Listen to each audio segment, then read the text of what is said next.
trabalhadores e trabalhadores, hoje é terça-feira, 5 de setembro, e nós estamos aqui numa tarde geladíssima, mas já vamos esquentar, porque o assunto hoje é muito importante.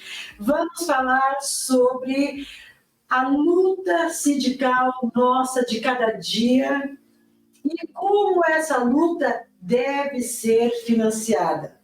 Eu vou receber hoje, para falar sobre esse tema aqui, para discutir esse tema aqui comigo, um grande amigo meu, o jornalista Marcos Verlaine, ele que é, além de jornalista, é assessor parlamentar do DIAP. Extremamente bom. Boa tarde, Marcos. Seja bem-vindo. Gilson, boa tarde. Prazer estar aqui novamente com vocês, do sindicato e você particular. Vamos conversar sobre essa questão importante aí do financiamento sindical. Vamos sim. Para iniciar aqui, eu quero dar uma pequena atualizada aqui no nosso tema. Então, vamos lá. Na última quinta-feira, 31 de agosto, no plenário virtual do Supremo Tribunal Federal, o tema formou maioria daquele momento, né? Eu estou aqui exatamente lendo o artigo do meu amigo, com a licença dele aqui, o artigo do meu amigo Marcos Verlaine, com o voto do ministro Alexandre de Moraes. Ou seja, se tivesse terminado naquele momento, estaria, a princípio, constitucionalizado, né? Um tema que o meu amigo colocou aqui, a chamada contribuição assistencial aos sindicatos. Por que é importante que a gente fale sobre isso, que a gente possa ouvir um especialista no assunto, e como jornalista? Porque é um tema que realmente, como você colocou aqui no teu artigo, Marcos, ele é extremamente demonizado pela grande imprensa.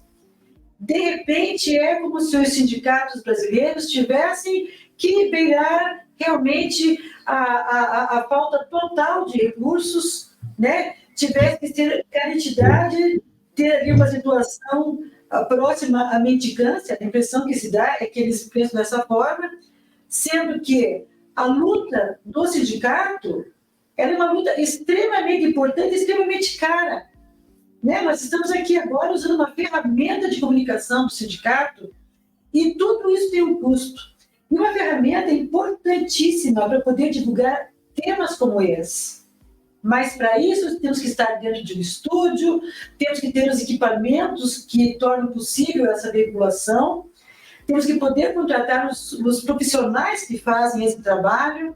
O DIAP, por exemplo, que está lá em Brasília, também é uma grande ferramenta importantíssima. Assim como o DIES, os dois estão ali ao lado, com assessoria parlamentar do DIAP, que traduzem diariamente para o movimento sindical brasileiro quais são as pautas trabalhistas que estão tramitando no Congresso Nacional.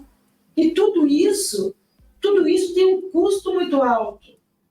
Então, é importante que quem está aqui... Eu falei apenas uma parte, gente. A gente vai falar aqui agora com o Marcos, de forma detalhada, né, dos custos da luta sindical e por que é importante que exista uma verba que seja legal, a verba a qual os sindicatos brasileiros, né, o movimento sindical brasileiro, tenham acesso para poder financiar a sua luta. Marcos, mais uma vez, como sempre, é um prazer estar aqui com você. E você faz aqui um preâmbulo no seu artigo, que eu gostaria que você aqui também sintetizasse para nós, antes de a gente entrar nos dados, nos conceitos. Né? O primeiro deles será a contribuição desobrigada. Eu queria que você falasse um pouco sobre essa atualização que você faz, essa conceitualização que você faz no início da sua matéria.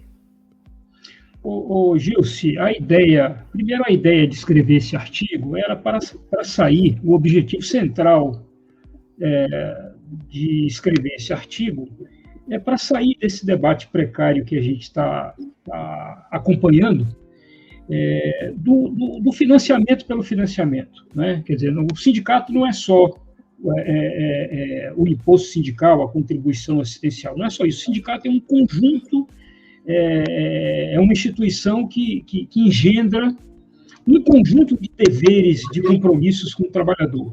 E lá no artigo eu chamo a atenção para um aspecto que é o seguinte: se não fosse o movimento sindical, se não fosse os sindicatos, provavelmente, muito provavelmente, nós estaríamos hoje, no século XXI, tendo que pagar pelo oxigênio que respiramos. Então, o movimento sindical é fundamental para a luta por direitos, a conquista de direitos e a manutenção desses direitos. Então, nós não estamos falando só de recursos materiais e financeiros, nós estamos falando de um conjunto de compromissos para a construção de relações de trabalho mais equilibradas, que a reforma trabalhista de 2017 desmantelou. A reforma trabalhista assinada pelo ex-presidente Michel Temer desmantelou a legislação trabalhista. Hoje os trabalhadores estão lutando, muitas vezes, para a manutenção do emprego.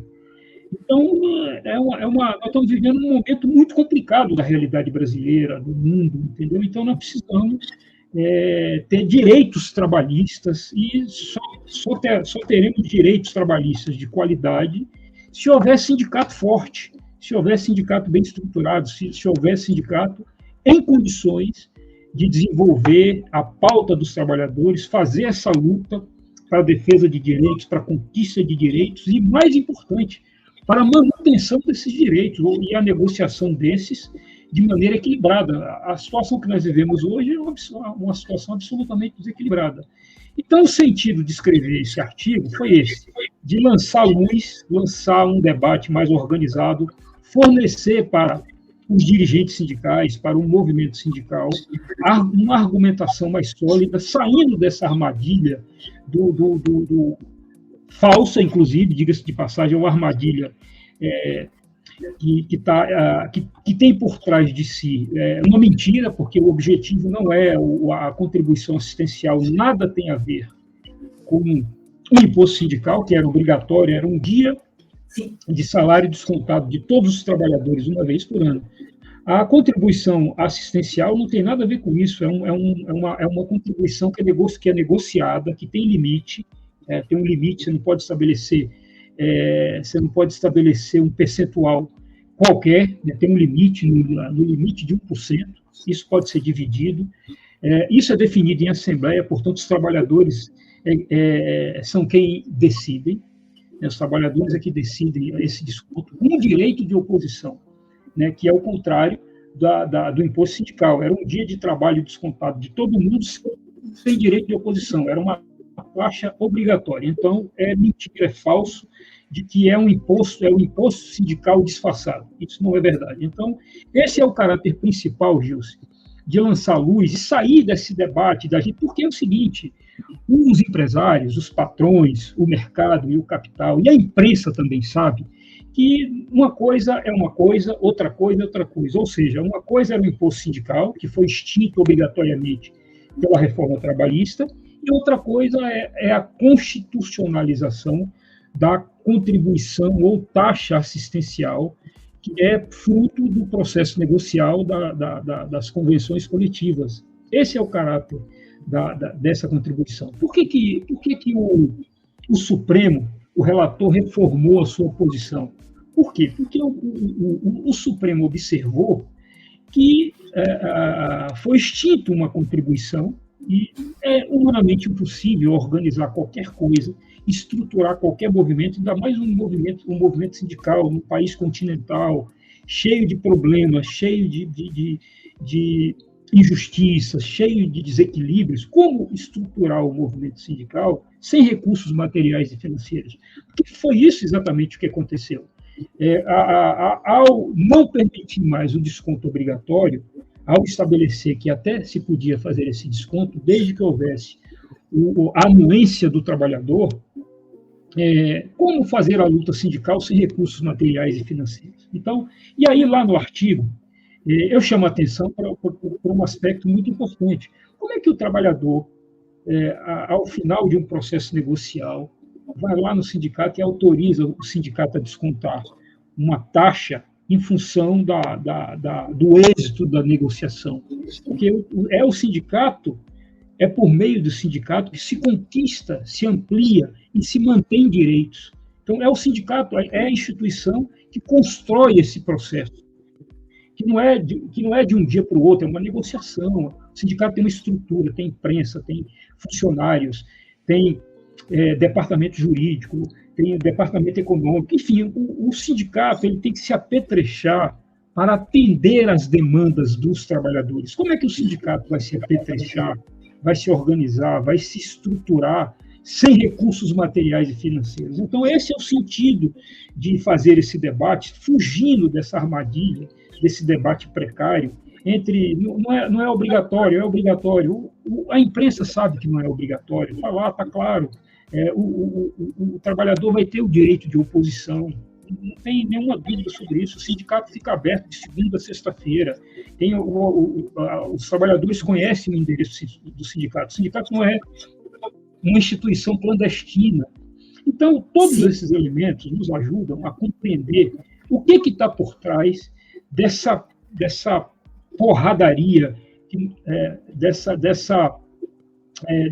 ataque que, novamente, a imprensa grande, os patrões, o mercado e o capital abrem, né, abrem as baterias novamente contra os sindicatos. O objetivo é manter o sindicato atuado, sem recursos, sem condições de negociação, sem capacidade de mobilização. Por quê? Porque se o sindicato está desestruturado, os patrões fazem o que querem. Não tem mais uma legislação que sustente essa estrutura, esse processo negocial, porque o sindicato vai lá, negocia, obtém ganhos em determinadas situações, até ganhos reais. Aí o trabalhador não tem nenhum compromisso com o sindicato de repassar algo para que o sindicato mantenha essa luta, mantenha a sua estrutura, mantenha as condições de negociar em pé de igualdade com as entidades patronais, com os patrões, porque não existe negociação do trabalhador e do patrão individualmente. Não existe uma negociação em que o trabalhador não pode decidir nada a seu favor. Só um lado pode decidir. Então, por isso a necessidade do sindicato para construir essa luta coletiva, organizar essa luta coletiva, defender os direitos do trabalhador, colocar disponível para esse trabalhador um conjunto de benefícios que o sindicato pode construir, convênios, clube, enfim, um conjunto de benefícios que o sindicato pode construir e constrói para o trabalhador. Então, precisa de recursos. Sem recursos não tem como organizar essa estrutura, Gilson. Então, esse é o aspecto preliminar desse artigo, cujo objetivo é contribuir, subsidiar o movimento sindical para fazer esse debate com mais densidade, fugindo dessa precariedade, se é obrigatório, se não é obrigatório. A discussão não é mais essa, porque ninguém está pedindo a volta do imposto sindical. Sim. E acredite que você conseguiu, com esse seu artigo, realizar dessa maneira, estava comentando com você. Esse artigo ele foi discutido na nossa reunião executiva ontem pela manhã. Deve estar sendo discutido em vários sindicatos. E eu digo que é uma grande oportunidade de um contra-ataque de forma eficiente, porque realmente a imprensa ela pegou o gancho, né, que é o termo jornalístico aqui, do imposto sindical, que era um imposto extremamente antipático, que quando ele foi retirado, houve fogos e comemorações por todo o país. Então, a imprensa se aproveitando disso, se apropriando disso, está desinformando os trabalhadores e trabalhadoras nesse momento, quer dizer que o que está retornando é o imposto sindical. E você deixou claro aqui que não é. Para a gente continuar aqui, vou seguir de uma forma bastante didática, seguindo aqui o seu artigo, você deixa claro também na sequência as contribuições desobrigadas, né, que estão em vigor. Então, por favor, que você também sintetizasse, por favor. Na verdade, Jus, a questão da desobrigação do imposto sindical, quando o legislador formulou essa questão do negociado sobre o legislado, era para privilegiar a negociação coletiva. Mas como privilegiar a negociação coletiva se os sindicatos foram desmantelados? Como é que vai ser? Como é que vai se dar essa negociação com o desmantelamento dos sindicatos? É uma contradição, o sindicato precisa ter recurso. Um outro aspecto muito interessante é o seguinte: é que o negociado sobre o legislado sempre existiu, estava implícito na CLT, estava implícito, porque os sindicatos protegidos pela CLT, os trabalhadores protegidos pela CLT, não precisavam apresentar pauta que já estava contemplada na legislação trabalhista. Então, a ideia da negociação, seja a convenção coletiva, seja o acordo coletivo, que é um desdobramento da convenção coletiva, e a convenção coletiva é um desdobramento da CLT. Então, nunca houve, não estava... Os sindicatos estavam livres para fazer livre negociação, para ampliar direitos. A ideia de explicitar o que estava implícito não era para ampliar direitos, era para retirar direitos. Estava implícito isso, e agora está explícito. Então, eles queriam consignar isso na legislação, que estava implícito já na CLT. Isso não é uma opinião minha, isso é uma opinião, isso é uma posição do Ministério Público de Trabalho em nota técnica, no calor do debate ainda da contra-reforma trabalhista, lá em 2017, no governo Temer. Então, a ideia de apor na lei, de consignar na lei explicitamente, não era para ampliar direito, era exatamente o contrário, retirar direito. Um outro aspecto, Gilson, que a gente tem que debater nessa questão da desobrigação do financiamento sindical pelos trabalhadores, é que a lei não permitiu nenhuma regra de transição, nenhuma mudança drástica dessa pode ser feita sem uma regra de transição, uma regra em que os trabalhadores precisariam de tempo para se adaptar a essa nova realidade. Uma regra de transição de 3 ou 5 anos para que os sindicatos pudessem acumular recursos, pudessem ver alternativas, pudessem discutir outras possibilidades, a fim de que, quando esse imposto fosse efetivamente extinto, o imposto obrigatório, sem direito à oposição, os sindicatos tivessem condições de manter a estrutura sindical, e ainda que com determinadas reformulações, com determinadas alterações. Então, primeiro aspecto, recapitulando, de maneira muito clara e objetiva, a CLT já permitia o negociado sobre o legislado, isso estava implícito. Ao querer explicitar o legislador, ele não pretendia ampliar direitos com o negociado sobre o legislado. O objetivo implícito era retirar, isso está claro. E um terceiro aspecto, muito importante, que nós devemos ter muita clareza, é que uma mudança drástica dessa tinha que ter uma regra de transição. Por que não houve uma regra de transição?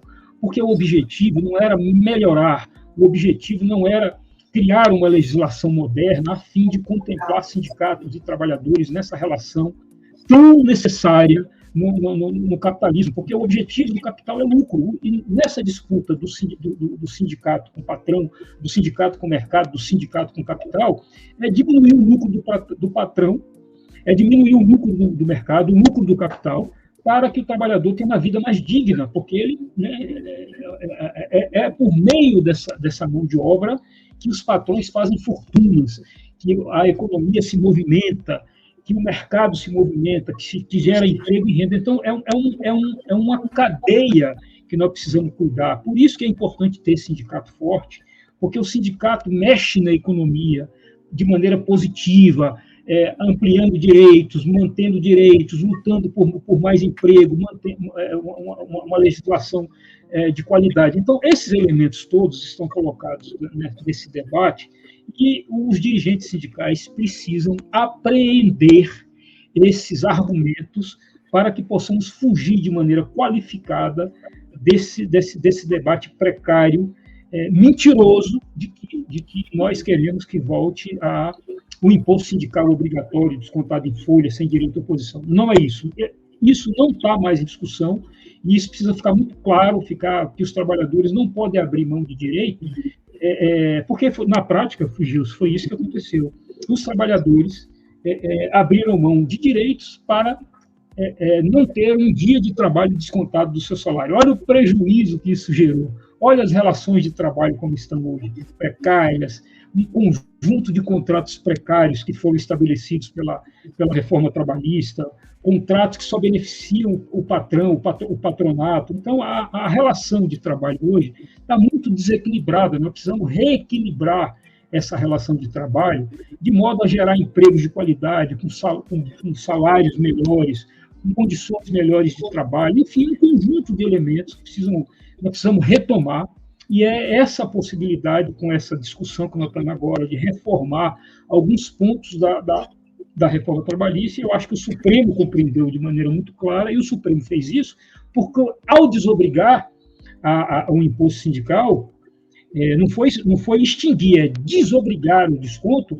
Ficou o quê para o sindicato? Então, o Supremo compreendeu isso. Por isso que o Supremo tomou essa decisão de constitucionalizar o direito do sindicato taxar o trabalhador nesse processo da negociação coletiva, das negociações coletivas e acordos coletivos. Isso é muito importante, porque sem recursos materiais e financeiros, repito, os sindicatos não têm condições de sobreviver com dignidade para representar de maneira qualificada, de maneira eficaz, os trabalhadores de modo geral. Então, esses elementos precisam estar muito claros na cabeça dos dirigentes sindicais, para que possamos dialogar com os trabalhadores na base, na porta da fábrica, das empresas, qual o sentido da contribuição assistencial.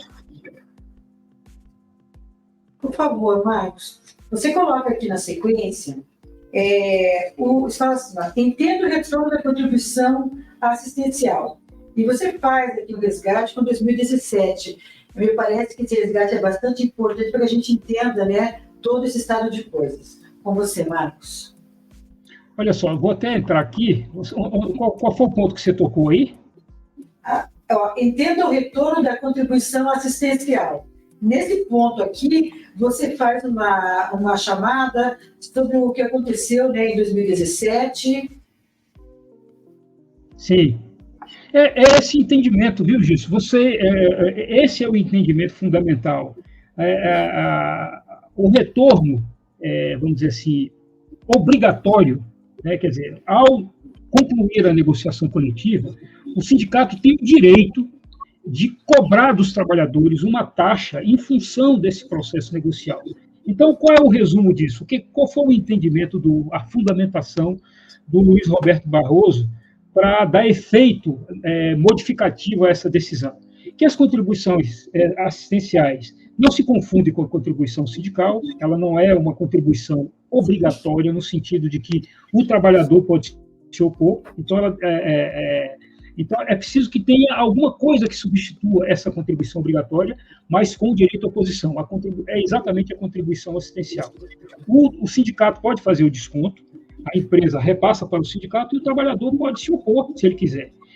Essa contribuição assistencial, ela vem desde 1946, então, e é contrário ao imposto, né, que era obrigatório, sem direito à oposição.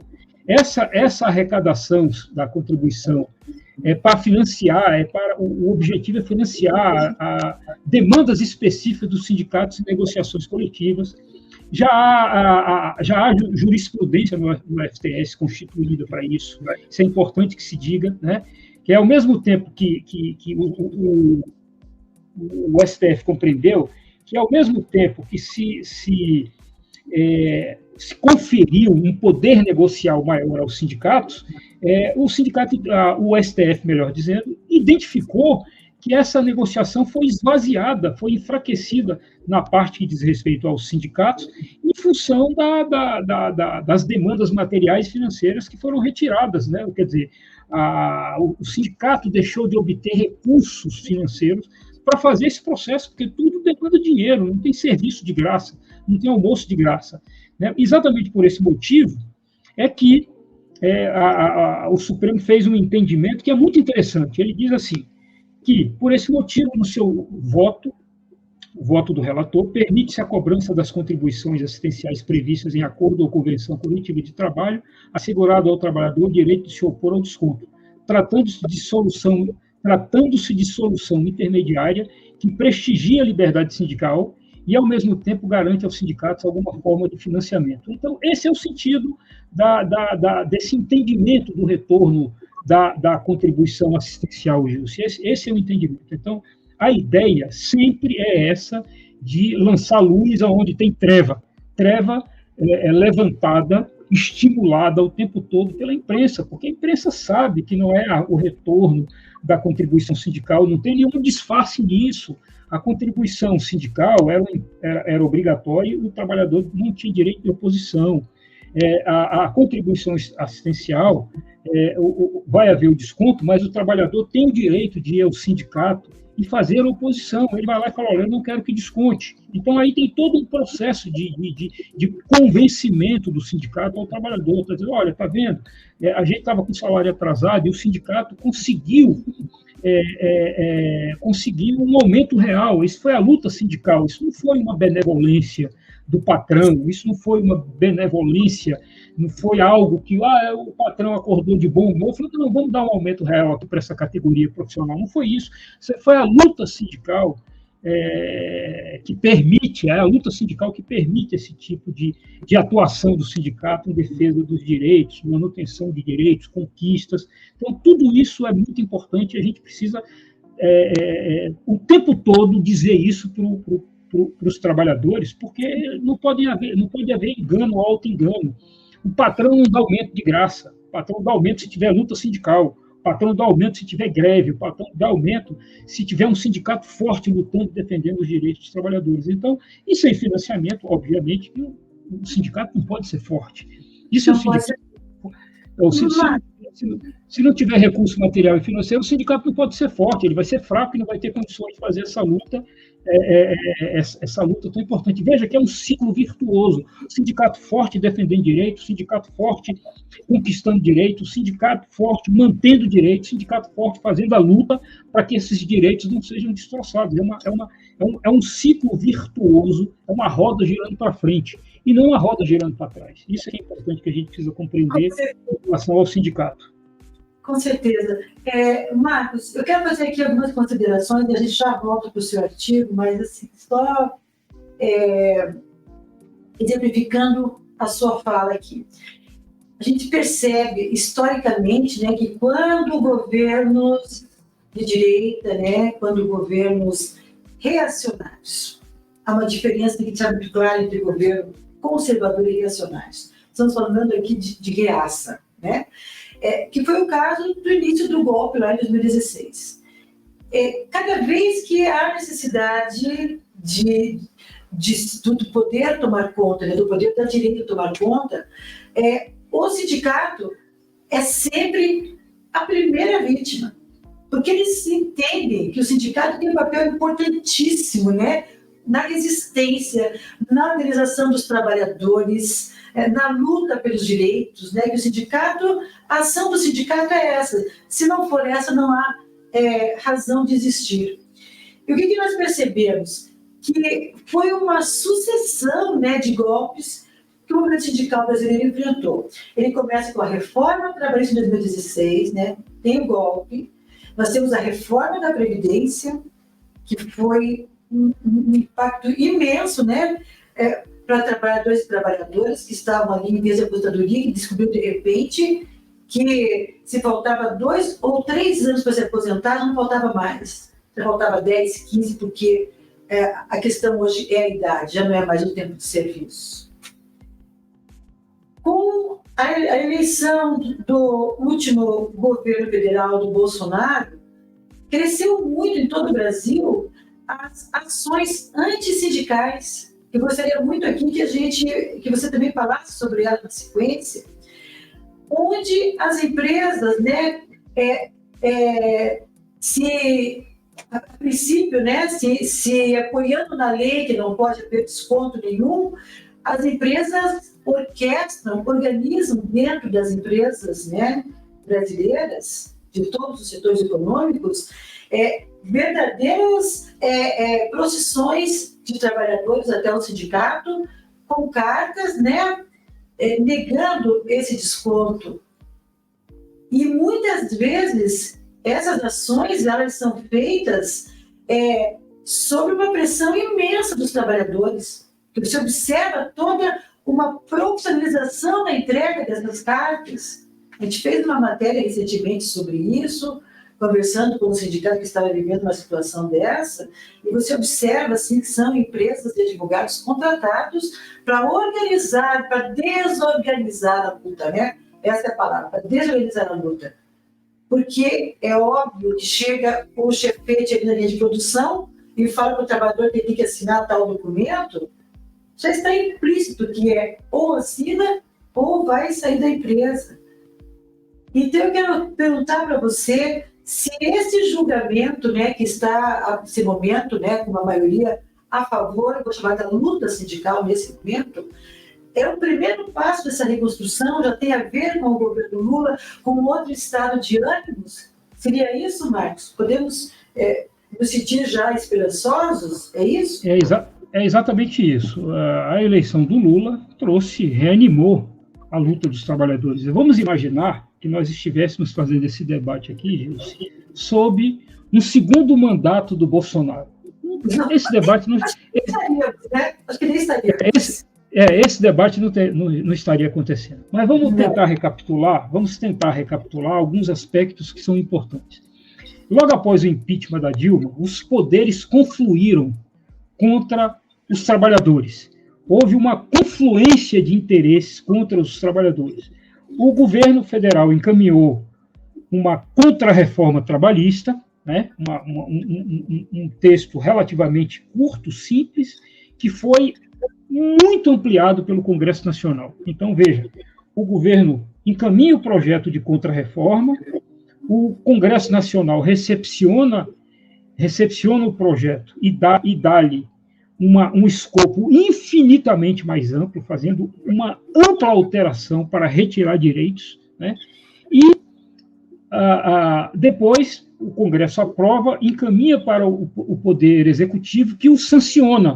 E depois isso é judicializado. E aí vai lá o Supremo e ratifica todos os comandos da nova lei trabalhista que retira direitos. Então, houve uma confluência de interesses dos poderes contra os sindicatos e contra os trabalhadores, ou contra os trabalhadores e contra os sindicatos, entendeu? Então, isso é muito importante que a gente tenha clareza. A eleição de Lula agora, em 2022, é um pouco a perspectiva, abre a perspectiva de resgatar um novo debate num ambiente efetivamente democrático, em que a gente tem acesso ao Congresso. A contradição fundamental nisso, obviamente, é o fato de que nós conseguimos eleger o Lula com o terceiro mandato, mas nós perdemos a eleição legislativa, né? A pauta econômica no Congresso é neoliberal, de retirada de direitos.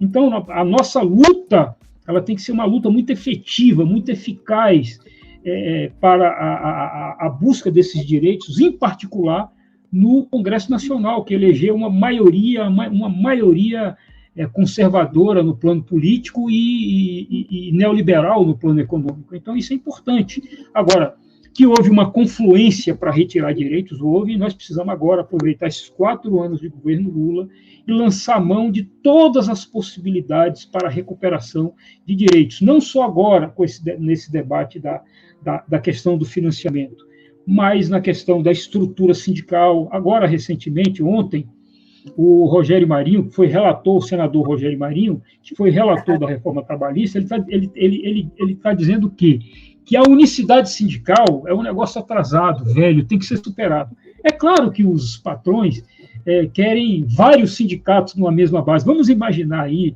o sindicato dos metalúrgicos da Grande Curitiba fracionado em vários sindicatos. Quais vocês acham, meus companheiros e companheiras, Gilce, toda a diretoria do sindicato, quais vocês acham que sindicato negociaria com o patronal? O sindicato mais fraco, o sindicato que arregasse, o sindicato que abrisse para negociações lesivas ao conjunto dos trabalhadores. Era exatamente esse o sindicato que seria privilegiado na negociação. Então, o sindicato não deve abrir mão nunca dessa prerrogativa de ser representante único na base municipal. Isso é muito importante, porque isso dá força, dá coesão à entidade sindical, lhe permite debater, processar o debate sindical na negociação, na estruturação da organização, no financiamento, de maneira mais adequada. Então, não podemos permitir o fracionamento dos sindicatos, porque, primeiro, que o fracionamento enfraquece, e segundo, porque o patrão vai procurar, no processo negocial, o sindicato mais forte, a estrutura mais forte, a estrutura mais débil, a estrutura que melhor abrir o processo negocial a partir dos interesses patronais, não a partir dos interesses da categoria profissional, seja bancário, metalúrgico, professor, servidor, não interessa. Então, essa prerrogativa do sindicato unificado por meio de uma legislação é muito importante. Nós não devemos abrir mão disso de jeito nenhum, de jeito nenhum. Não devemos, sob hipótese alguma, admitir a possibilidade de haver um outro sindicato aí em Curitiba, na grande Curitiba, porque isso naturalmente vai enfraquecer a entidade, vai enfraquecer o movimento. Então, Gilson, esses elementos precisam estar todos bastante atualizados no nosso debate. É um debate que deve ser feito cotidianamente para que a gente não caia na esparrela de que virá uma legislação moderna para dar mais força. Mentira, do patrão não vem nada que nos beneficie. Desse Congresso reacionário, desse Congresso conservador, desse Congresso neoliberal, não virá nada se não houver luta para ajudar o movimento sindical, ajudar a ampliar direitos dos trabalhadores, até pelo contrário. Então, é preciso que a gente esteja muito atento nesse debate e sempre o atualizando de maneira a esclarecer ao trabalhador na base. Então, é importantíssimo que o sindicato tenha essa estrutura que permita ir à base e fazer esse debate e fazer o convencimento democrático, político, desses trabalhadores para que não caiamos em nenhum tipo de conto do vigário para enfraquecer a nossa luta sindical. E vale lembrar também, né, Marco, estava falando aqui, eu estava me recordando dos últimos 2 anos do governo. Foi uma luta nos 4 anos, mas principalmente nos 2 últimos anos, que eu me lembro aqui, das pautas, das MPs bombas, que o governo Bolsonaro lançava no Congresso, e como as centrais sindicais unidas, né, temos que lembrar, nossa, eram MPs assim, era uma pior do que a outra, precarizando, retirando direitos. Foi naquele período que veio a ideia do trabalhador de segunda classe, lembra, Marcos? Que teria carteira verde e amarela, que o importante era ter emprego e não ter direitos. Foi muito importante também naquele momento, é bom te resgatar aqui nesse nosso debate, nessa nossa conversa, a importância fundamental das centrais sindicais naquele momento como resistência. E lembrar também que toda aquela ação, o lobby, ir a Brasília, se reunir semanalmente com vários deputados, como disse você, aquele já era um Congresso Nacional totalmente liberal, e o que foi agora formado a partir da eleição do governo do presidente Lula, ela é ainda mais, né? É ainda mais liberal, porque temos que lembrar que muitas pessoas se elegeram dentro da filosofia do Bolsonaro, né? Nós tivemos senadores assim, com campeões de votos, e deputados federais, deputados, e com isso trouxe vários outros deputados junto com eles. Então, é bom lembrar que todas as vezes que as centrais foram a Brasília, negociaram e tentaram mitigar, né, diminuir a nossa desvantagem, que era imensa, eram recursos. Porque, como disse você, ninguém almoça de graça. Eu gosto dessa frase, porque essa frase ela vem lá da Inglaterra, não é isso? Estou tentando me lembrar aqui, é alguma coisa, acho que é de lá que vem essa história, né, de que ninguém almoça de graça. E é verdade mesmo. Marcos, eu queria que você falasse um pouco de logo já vai ser. Não tem almoço de graça. A gente está falando do Congresso aqui, e eu queria que você desse uma pincelada. Eu não sei quando é que eu vou poder me encontrar com você de novo, com a sua agenda, mas nós estamos num momento de sair só um pouquinho da nossa pauta, para que você avalie aqui essa correlação de força que nós temos no Congresso Nacional nesse momento, né, com o Arthur Lira. A gente até veio de algumas, vamos falar, algumas vitórias, conseguimos no primeiro semestre aprovar lá o arcabouço fiscal, a reforma tributária. Já no final do ano passado, ainda no governo Bolsonaro, conseguimos manter, né, o recurso a poder fazer jus e respeitar as promessas de campanha, mas nós estamos num momento aqui numa queda de braço bem pesada em relação à reforma ministerial. Eu queria que você falasse um pouquinho sobre esse tema e a gente já vai fechar com a questão para que o nosso trabalhador possa entender também quais são as fontes do movimento sindical brasileiro. Gilce, a correlação de força que nós estamos enfrentando no Congresso ela é muito adversa. Só para você ter uma ideia, só a bancada do PL são 2/3, a bancada é 2/3 da esquerda. O PL elegeu 99 deputados, bom lembrar, é importante destacar que o PL é o partido do Bolsonaro, né? Então, e a esquerda elegeu mais ou menos 150 deputados. Então, só a bancada do PL significa 2/3 dessa bancada de esquerda. Eles elegeram 100 e nós elegemos 150. Né? Então, isso é importante.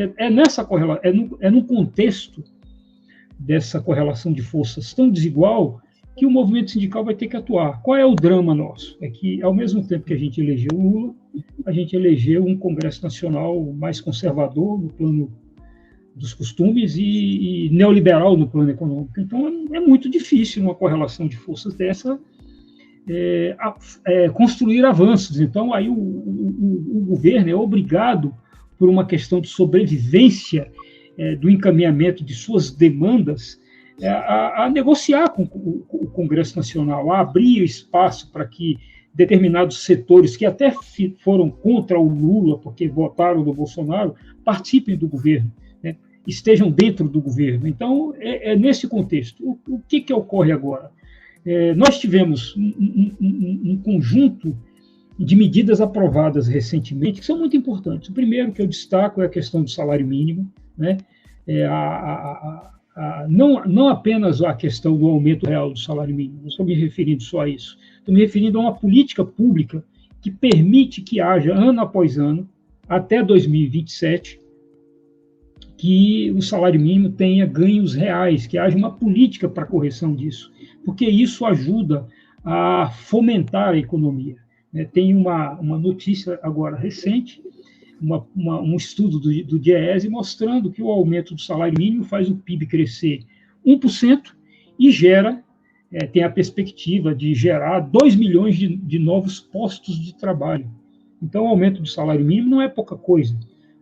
Beneficia em torno de 40, 44 milhões de trabalhadores, atua diretamente nos benefícios da Previdência. Então, o aumento real do salário mínimo é muito importante. Nesse contexto, nessa conjuntura, em que, ao mesmo tempo que o Lula conseguiu apresentar um conjunto de políticas públicas importantes do salário mínimo, igualdade salarial entre homem e mulher, e isso tudo vai demandar luta do movimento sindical.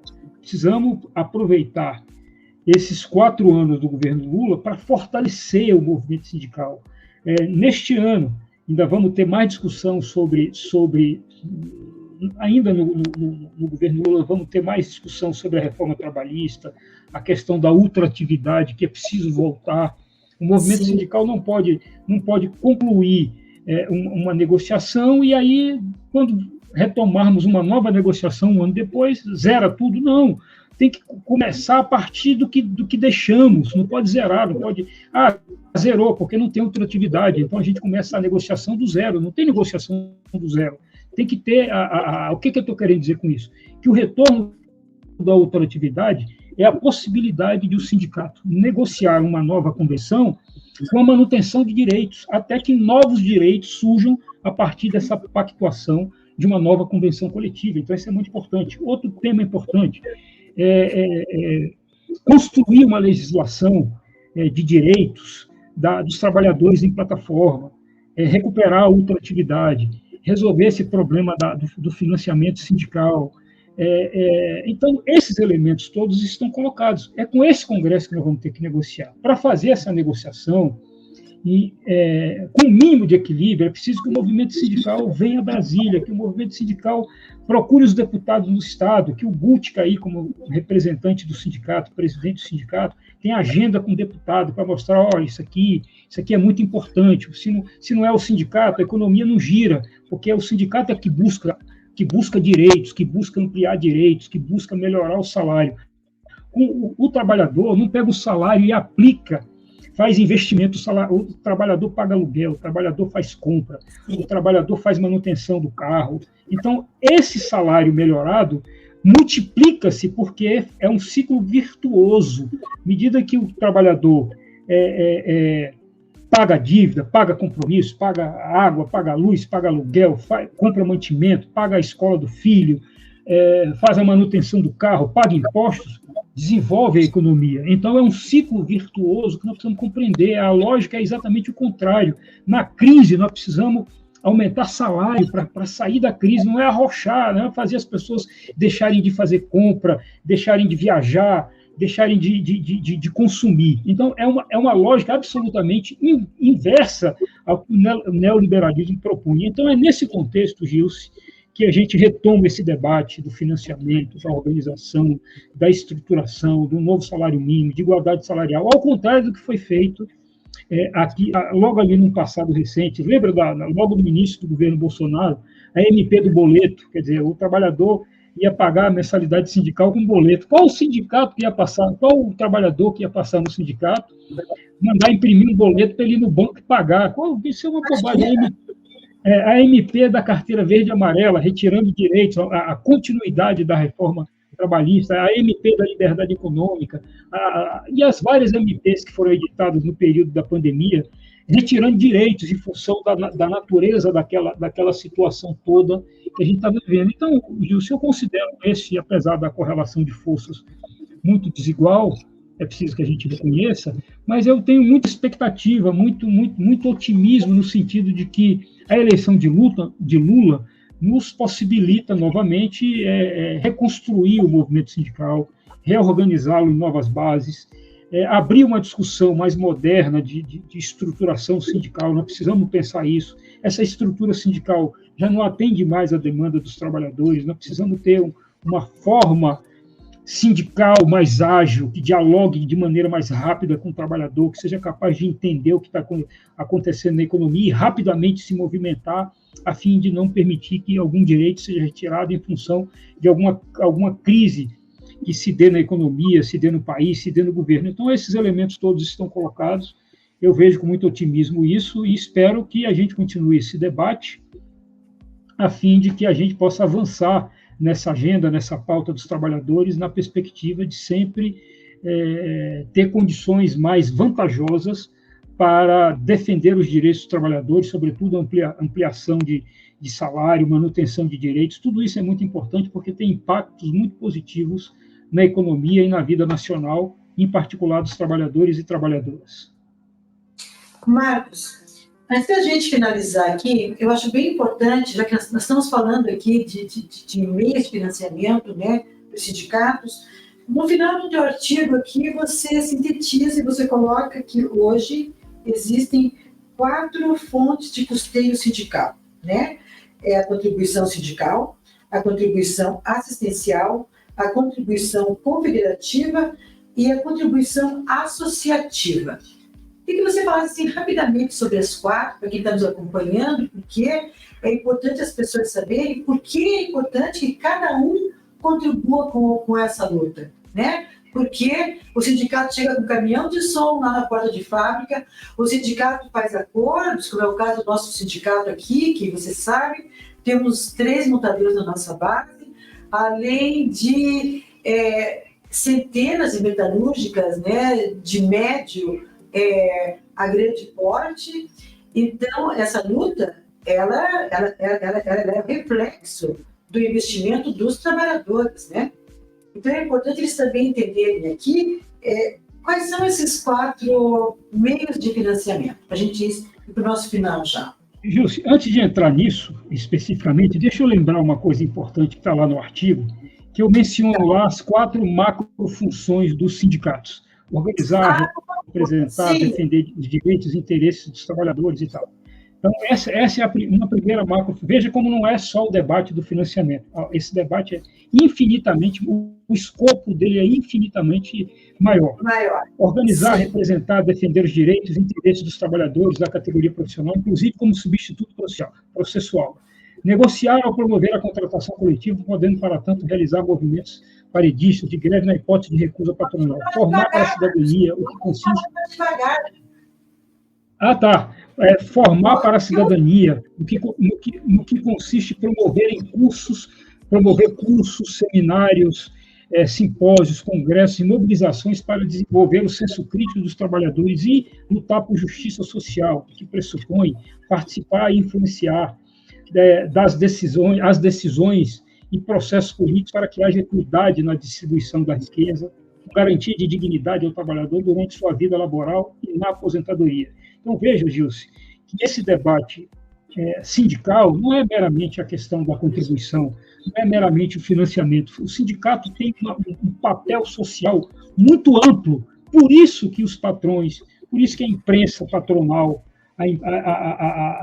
eles querem exatamente destruir o sindicato, porque o sindicato desempenha esse papel.